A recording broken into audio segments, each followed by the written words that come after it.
다음으로는 KT 관련 직권남용 강요 부분에 관해서 보겠습니다. 이 부분 공사실의 요지는 피고인이 최서원 안종범과 공모해서 KT 회장 황창규 등에게 이모 씨, 신모 씨의 채용 및 보직 변경, 그리고 플레이그라운드를 광고 대행사로 선정하라는 등의 요구를 하여 직권을 남용하고 강요를 했다는 내용입니다. 이모 씨, 신모 씨의 채용을 알아보라고 안종범 경제수석에게 지시한 사실이 있다는 점은 피고인 스스로도 인정을 하고 있습니다. 다만 플레이그라운드의 광고 대행사 선정을 요구하도록 안종범에게 지시한 사실은 없다고 부인을 하고 있습니다. 그렇지만 KT 황창규 회장은 안종범이 자신에게 전화를 걸어와서 대통령 관심 사항인데 플레이그라운드를 광고회사로 선정해주면 좋겠다는 말을 했다고 명확히 진술했습니다. 또한 앞서 본 바와 같이 플레이그라운드가 최서원이 설립 운영하는 회사임을 알고 있던 피고인의 지시가 아니었다면 플레이그라운드나 최서원과 아무런 관련이 없는 안종범이 황창규에게 플레이그라운드의 광고 대행사 선정을 요구할 이유가 하등의 이유가 없다고 판단됩니다. 이런 재반 사정을 종합해 보면 피고인이 안종범을 통해서 황창규 회장에게 플레이그라운드의 광고 대행사 선정을 요구한 사실도 넉넉히 인정할 수 있다고 판단됩니다. 안종범을 통해서 피고인의 요구를 전달받은 KT는 정기 인사 시기가 아님에도 불구하고 이모 씨, 신모 씨를 각 채용했고 이모 씨를 채용하기 위해서 새로운 부서를 만들기까지 했습니다. 그다음에 플레이그라운드의 경우 광고 제작 실적이 부족해서 광고 대행사로 선정을 할 수가 없게 되자 기존의 응모 기준까지 변경을 해주면서 플레이그라운드를 광고 대행사로 선정을 했습니다. 여기에 대통령이나 경제수석의 요구라 부담감을 느낄 수밖에 없었다는 KT 관련자들의 진술에다가 대통령과 경제수석이 기업에 대해서 가지는 광범위한 권한까지 종합해보면 피고인과 안종범이 KT의 특정인의 채용이나 특정 기업의 광고 대행사 선정을 요구한 것은 기업 경영인의 의사 결정의 자유를 제한하는 강요 행위를 한 것으로 볼 수밖에 없다고 판단이 됩니다.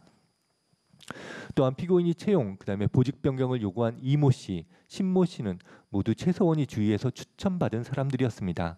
또한 피고인이 광고 대행사 선정을 요구한 플레이그라운드는 바로 최서원이 운영하던 그 회사였던 사정, 이런 재반 사정을 종합해 보면 피고인과 최서원은 이 부분 범행에 대한 공모도 충분히 인정할 수 있다고 판단이 됩니다.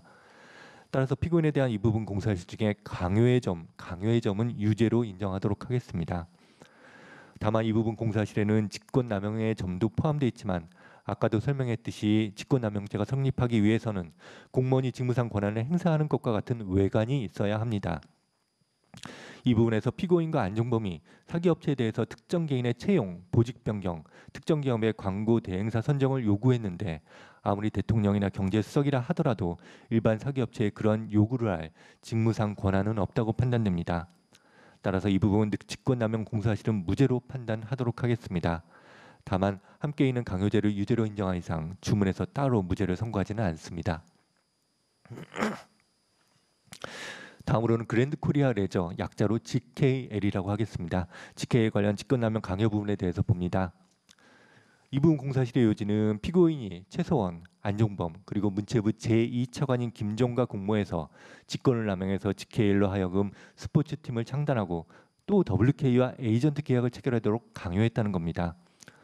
경제수석인 안종범은 수사기관과 이 법정에서 피고인이 자신에게 GKL이 스포츠단을 운영하고자 하는 것 같은데 GKL과 WK라는 회사 대표를 연결해줘라, 이렇게 대통령인 피고인이 자신에게 지시했다고 일관되게 진술을 했습니다.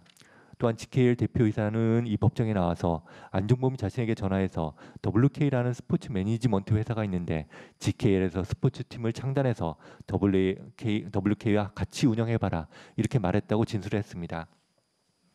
그에 따라 WK와 GK 사이에 매니지먼트 계약 협상이 진행되었고 그 와중에 최서원의 지시를 받은 김종 문체부 차관까지 끼어들어서 GKL의 계약 체결을 독려했습니다. 결국 2016년 5월 11일 WK와 GKL 사이에는 GKL이 장애인 펜싱팀을 창단하고 WK가 그 선수에 대한 에이전트로서의 권한을 갖는 계약이 체결됐습니다. GKL은 그 계약에 따라 선수 3명에게 합계 6천만 원의 계약금을 지급했고 그중 절반인 3천만 원은 최서원이 운영하는 WK가 가져갔습니다. 여기에 GKL 대표이사도 WK와 계약을 체결하고 싶은 마음이 없었고 체결할 사정도 안 됐지만 경제수석과 김종 차관의 관여로 부담을 느끼고 협상을 진행할 수밖에 없었다는 취지로 진술한 점, GKL은 문체부 산하 공공기관이어서 그 대표가 경제수석이나 문체부 차관의 지시 요구를 거절하기는 현실적으로 쉽지 않아 보이는 점, 이런 재반 사정을 종합해 보면 피고인, 그다음에 안종범, 김종 등이 GKL의 WK와의 계약 체결을 요구한 것은 강요죄에 해당하는 것으로 보기 충분하다고 판단이 됩니다.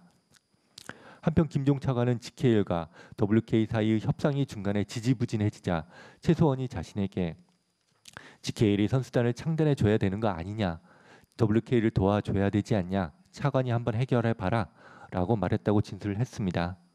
또한 앞서 설명한 바와 같이 피고인도 WK가 최소원이 운영하는 회사임을 잘 알고 있었고, 피고인도 WK가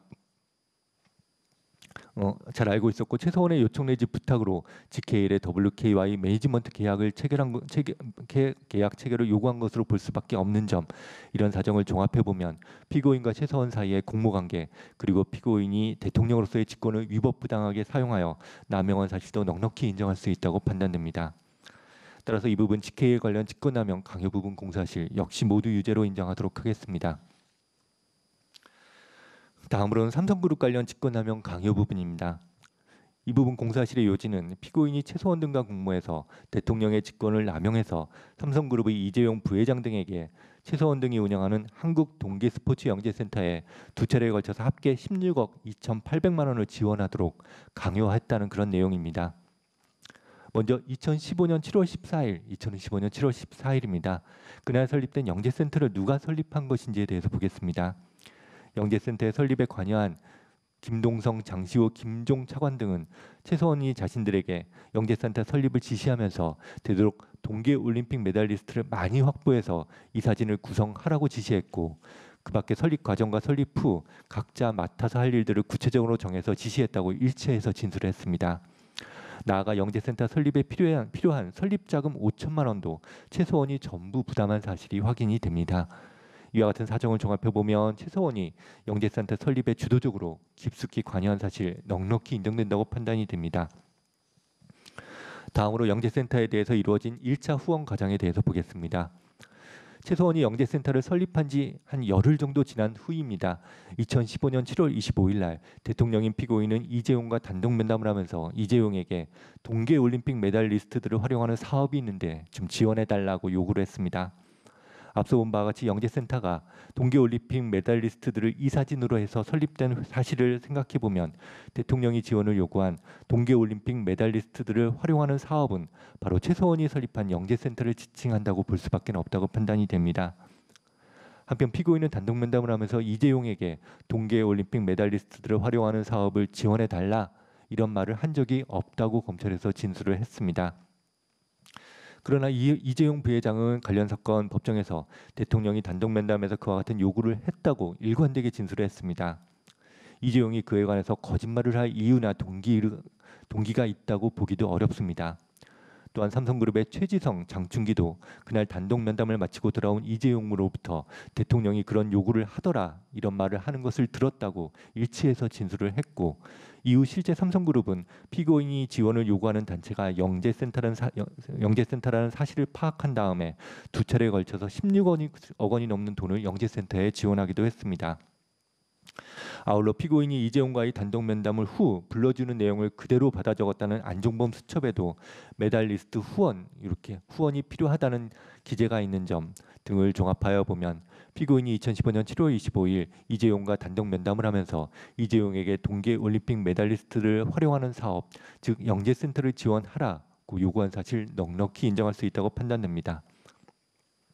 이와 같은 피고인의 지원 요구에 따라서 삼성그룹은 영재센터 측과 협의를 거쳐서 2015년 10월 2일에 영재센터에 5억 5천만 원을 지원했습니다. 다음으로 2차 지원 경위를 보겠습니다.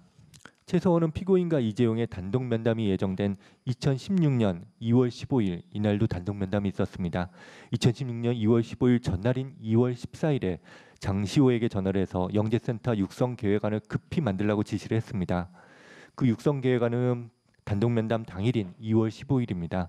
최소원의 운전기사를 통해서 청와대 이영선 행정관에게 전달된 사실이 확인이 됩니다. 그리고 그 이후 전달된 경로는 확실치는 않지만 그 육성 계획안이 피고인과 이재용의 단독 면담 직후 삼성그룹 관계자에게 전달된 사실도 확인이 됩니다. 이후 삼성그룹은 2016년 3월 3일 청와대로부터 받은 그 육성 계획안에 기재된 정확한 금액 10억 7,800만 원을 다시 영재센터에 2차로 지원을 했습니다. 이처럼 피고인이 처음 이재용에게 동계올림픽 메달리스트들을 활용하는 사업, 즉 영재센터를 지원해달라고 요구한 2015년 7월 25일은 최서원이 주도해서 영재센터가 설립된 지 불과 열흘 남짓 지난 후로서 최서원을 통해서가 아니라면 피고인이 영재센터의 존재에 대해서 알 수 있는 다른 방법이 있다고 보기는 어렵다고 판단됩니다. 또한 2차 지원 때는 최서원이 청와대로 보내서 다시 삼성그룹으로 정해진 그 계획안에 적힌 그 금액 그대로 삼성그룹의 지원이 이루어진 점, 이런 재반 사정을 종합해 보면 피고인이 영재센터의 설립을 주도한 최서원의 부탁을 받고 이재용에게 영재센터에 대한 지원을 요구한 것이라고 볼 수밖에 없고, 따라서 피고인이 자신의 대통령으로서의 직권을 위법 부당하게 남용한 것이라고 충분히 인정할 수 있다고 판단이 됩니다.